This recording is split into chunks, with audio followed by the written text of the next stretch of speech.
Jeg ved godt, det lyder mærkeligt, men jeg sværger, det var ikke min skyld. Hvem vidste, at en kedelig tirsdag aften ville ende med at ødelægge mit badeværelse, og måske også min psyke.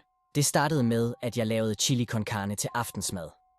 Og ikke bare almindelig chili, nej, jeg gik all in med ekstra jalapenos, chili flakes og den der mystiske flaske med en djævel på etiketten. Jeg var stolt.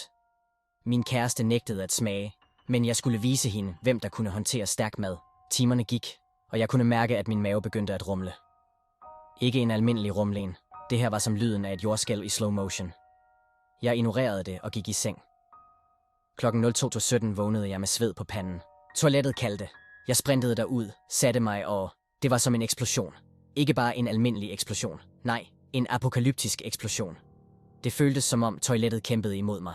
Lyden var højere end en tordenstorm, og da jeg var færdig, var jeg sikker på, at jeg havde slået rekord.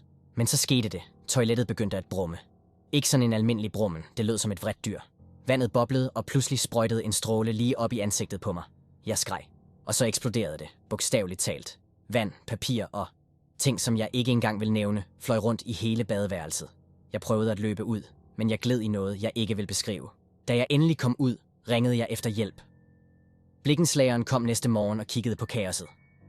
Han kiggede på mig med alvorlige øjne og sagde, "Det her, det er et forbandet toilet. Hvem spiser så meget chili?" Jeg flyttede en uge senere.